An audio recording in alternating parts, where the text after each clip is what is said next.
La façon la plus simple de mémoriser est de répéter, répéter, répéter.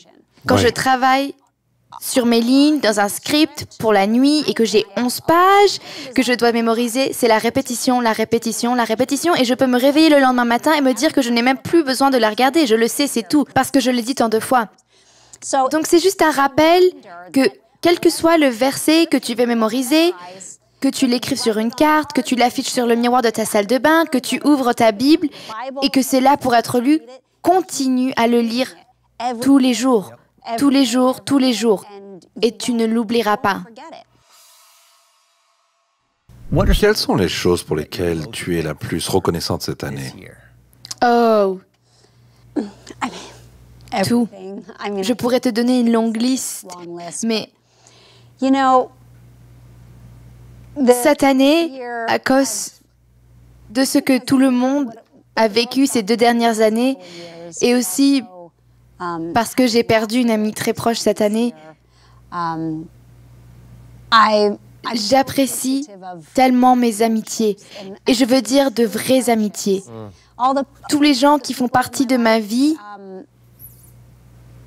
je leur suis tellement reconnaissante, ainsi qu'à ceux qui m'encouragent, qui prient pour notre famille et qui nous soutiennent de différentes façons.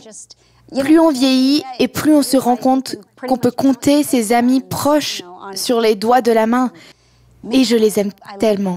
Et c'est comme si, contre vent et marée, vous saviez qui sont ces personnes. Et cette année, j'ai vraiment reconnu qui sont ces personnes dans ma vie. Et j'en suis très reconnaissante. Oui. Et toi? Oui, cela résonne en moi aussi. Les vrais amis sont difficiles à trouver. Je pense que si tu peux traverser la vie et voir que même si tu peux dire que tu as un seul véritable ami, tu as beaucoup, beaucoup de chance. Et je pense aussi que je suis très reconnaissant pour nos enfants et on espère avoir des petits-enfants bientôt. Oui! Maintenant que nos enfants vieillissent, Je sais. 2 d'entre eux sont mariés et nous sommes vraiment excités à l'idée d'avoir des petits-enfants. J'en veux aussi, mais je n'ai pas encore d'enfant marié, je dois attendre encore un peu. Eh bien, ça devient vraiment excitant. Et l'un des cadeaux que j'ai demandé à mes enfants, que je voulais qu'ils me donnent, c'est 1 an sans petits-enfants. Parce que, je vais t'expliquer. D'accord. J'ai eu ma petite amie pour moi, tout seul, pendant 6 ans. Puis nous avons fondé une famille et ce petit homme est entré dans notre vie, notre fils Jack, qui a complètement détourné l'amour de ma femme avec tout son cœur. Et nous avons eu 5 enfants par la suite et on n'a eu que des enfants, que des bébés, tout le temps. Et je me suis dit, tu sais quoi? Quand vous quitterez tous la maison et que vous marierez, je veux que vous me donniez 1 an sans petits-enfants pour que je puisse retrouver ma petite amie. On pourra voyager, on peut faire des trucs, parce qu'une fois que les petits-enfants seront là, je la perdrai pour les petits-enfants. Oh, je le sais. Oui. Je le sais, c'est certain. Oui. Oui, c'est un bon vœu de Noël, Kirk. Alors, est-ce que tu prends des résolutions pour le nouvel an ou tu n'es pas le genre de personne à prendre des Je résolutions? ne suis pas une personne à résolution parce que j'ai l'impression de toujours échouer, de ne jamais les tenir. Au lieu de cela, je suppose que c'est la même chose, mais je vais écrire des objectifs, mais je n'ai pas la pression de devoir faire ceci. Et j'ai l'impression que c'est ce qu'est une résolution, mais je me dis fixons des objectifs, réfléchissons à ce que j'aimerais accomplir. J'aime avoir un mot pour l'année. Et je peux aussi penser à un verset de l'Écriture qui sera le verset de l'année. Et ces versets m'aident à avancer. Et parfois, ils sont excellents, parfois ils sont justes, et parfois je me dis « Hey, je pensais que mon mot était... En fait, mon mot pour cette année était fleurir. Je pense que j'ai fleuri en termes d'affaires et que j'ai grandi de cette façon. Donc c'était un mot vraiment génial et je sais déjà quel sera mon mot. Dieu m'a donné mon mot ces 2 derniers jours pour l'année à venir. Peux-tu nous dire ce que c'est? Je peux. C'est un mot très simple. Il n'a que 4 lettres. C'est la joie. C'est la joie.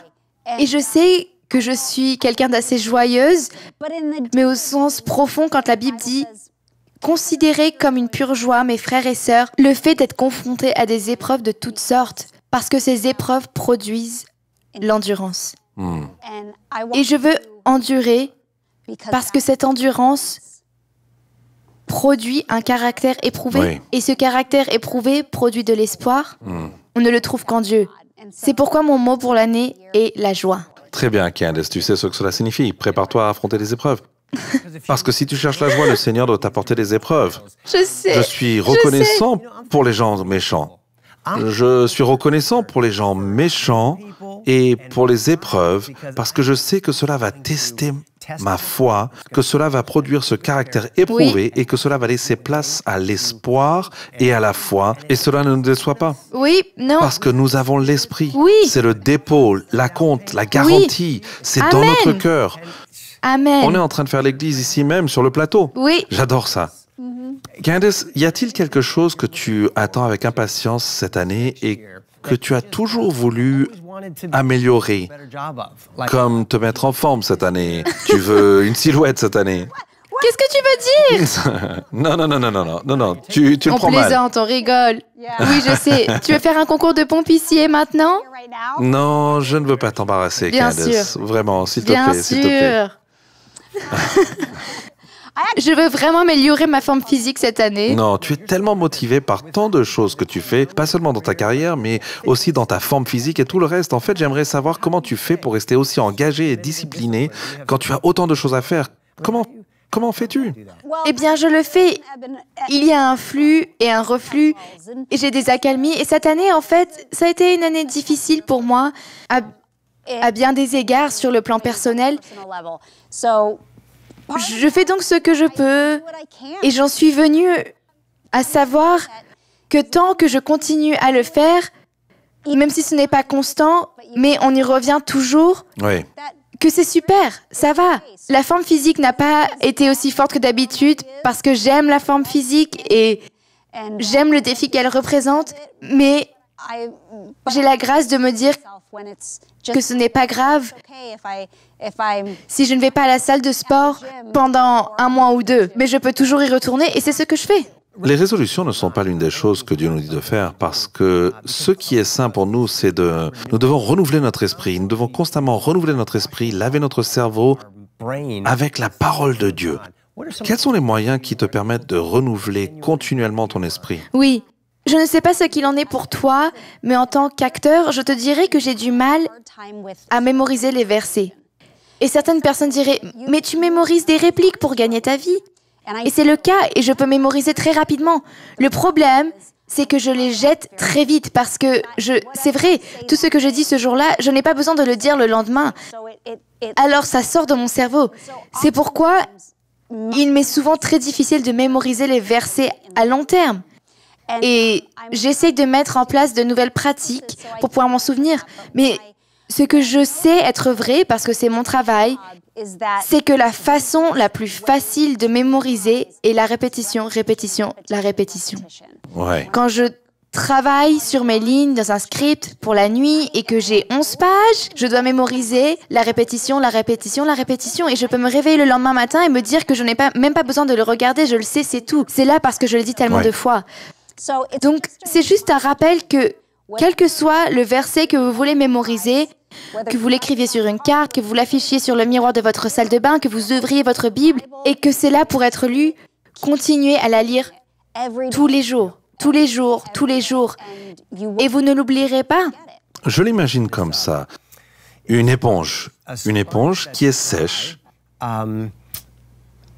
Eh bien, il ne sort pas grand-chose de l'éponge quand elle est sèche, mais quand elle est saturée, il suffit de toucher cette éponge et elle laisse échapper de l'eau. Et j'ai l'impression qu'après 30 ans de lecture de la Bible, et si tu as l'habitude de la lire continuellement, elle s'imprègne en toi et tu en deviens en quelque sorte saturé. Et ensuite, elle s'échappe ici et là. Et c'est assez excitant. Oui. Quels sont les signes que tu attends pour t'indiquer que Dieu veut que tu ralentisses? Mon mari. Ton mari? Mon mari me le dit. Il me le dit ralentis. Non, d'une bonne manière. Il le fait vraiment. Souvent, Dieu parle à mon cœur, mais j'ai aussi des gens dans ma vie qui me disent de faire une pause. Je pense qu'en vieillissant, chaque année, Et surtout ces 2 dernières années, j'ai appris à garder mes priorités en ordre et j'ai appris à mieux les équilibrer. Et ça, c'est simplement parce que j'en suis consciente et que je sais quelles sont mes faiblesses et où sont mes points faibles. Ouais. Et en gardant un œil dessus pour savoir si c'est un domaine de faiblesse, je dois y prêter plus d'attention afin de ne pas m'y adonner sans le vouloir. Oui. Candace, qu'en est-il de la nouvelle année qui contient des choses potentiellement difficiles dont nous ne savons même pas qu'elles vont arriver? L'une des choses que les gens vivent, c'est si j'avais su l'année dernière ce qui allait arriver l'année passée, je ne sais pas si j'aurais réussi à m'en sortir. L'année qui vient peut contenir des choses effrayantes. Comment entrer dans une nouvelle année en se disant « Ok, je peux le faire ». Comment faire pour garder les pieds sur terre et rester stable? Je loue Dieu de ne pas savoir ce qui va arriver. Je vois les choses de la manière opposée. Quand tu as dit ça, je me suis dit, je suis tellement reconnaissant de ne pas savoir ce qui va arriver. Parce que si j'étais au courant, ce serait décourageant. Alors, je me tourne vers Dieu parce qu'il est mon espoir et que je lui fais confiance. Et tu ne t'inquiètes pas pour ça? Et je ne m'inquiète pas pour ça. Mais quand je fais face à cette épreuve ou à cette circonstance qui est vraiment difficile ou à quelque chose qui me ralentit, c'est comme, OK, tu t'accroches à Dieu et tu sais qu'il est à tes côtés, littéralement à chaque étape du chemin. Et souvent, il ne se contente pas d'être à tes côtés, il te porte littéralement. C'est ce que Dieu fait. Dis-moi si tu penses que c'est fou, mais parce que je m'inquiète souvent de l'avenir et je sais que nous ne devrions pas le faire, j'ai mis au point une petite stratégie qui m'aide. Je pense que j'ai petites choses à gérer, des choses de taille moyenne, des choses de grande taille, et puis il y a des choses géantes dans le monde. Et je me dis que j'ai appris à considérer ces choses un peu comme si j'avais appris à les savourer. Je me dis ceci, Kirk, savoure les petites choses, comme avoir une conversation avec ta sœur et du chocolat chaud. Oui, j'adore Savoure ça. le temps que tu as avec ta famille. Et le fait que Dieu m'aime et que je suis en bonne santé aujourd'hui et ici. Et puis faire grand cas. Et ce que je veux dire par là, c'est cette émission de télévision. Faire du mieux que je peux avec ceux que je contrôle. Être le meilleur père, le meilleur mari, la meilleure personne possible dans le domaine où j'ai une certaine influence. Puis, laisse tomber les grandes choses. Laisse-les aller. Et ce sont les décisions que les autres personnes prennent sur lesquelles je n'ai aucun contrôle. Candace, je ne peux pas décider, je ne peux pas prendre des décisions à ta place et donc je ne vais pas m'inquiéter de ce que dit le président ou de ce qui se passe à la bourse ou ce qu'une autre personne prendra comme décision que je ne peux pas prendre. Et puis, je loue Dieu pour le cosmique. Du petit, moyen, grand au cosmique. Et puis on dit, attends une seconde. Et quoi qu'il en soit, on dirait que Dieu fait concourir toutes les choses au bien pour ceux qu'il aime. Derrière le rideau, il dit, je m'en occupe, je suis toujours dans mon paradis. Rien de tout cela me surprend. Alors, savourez les petites choses, faites tirez de ce le qui est meilleur moyen quelque chose parti des choses d'important, moyennes, laissez tomber les grandes choses, et puis louez célébrer Dieu pour le cosmique. J'adore ça. ces petites choses. Oui, c'est je vais génial. commencer la nouvelle année en me disant que si je peux essayer de me souvenir de tout ça tous les jours, je pense que je serai beaucoup moins stressé. Oui. J'aime toujours cette analogie sur le remplissage d'un bocal avec des pierres, des cailloux et du sable. Oui. Parce que cela peut m'aider à réfléchir à mes priorités, ce que je fais aussi en début d'année, quelles sont les choses importantes dans la vie, Oh, et tu les t'en rends pierres compte. représentent les grandes choses. Les pierres représentent les grandes choses, et tu as quelques cailloux qui représentent les choses moyennes, et puis il y a le sable. Oh, j'aime Ce trop. sont les petites choses. Mais quand tu les remplis à l'intérieur d'un bocal, c'est l'ordre dans lequel tu les remplis. Donc, si tu mets d'abord le sable, puis tes cailloux, tu n'auras pas de place pour les grosses pierres. Or, les pierres sont prioritaires. Mais si tu mets d'abord les pierres dans un bocal, tu peux ensuite mettre les cailloux qui sont de taille moyenne pour qu'ils se remplissent en quelque sorte, et ensuite tu mets le sable qui est le petit truc Tout qui rentre dans le s'insère pot. dans les fissures et tu peux tout mettre dans le bocal.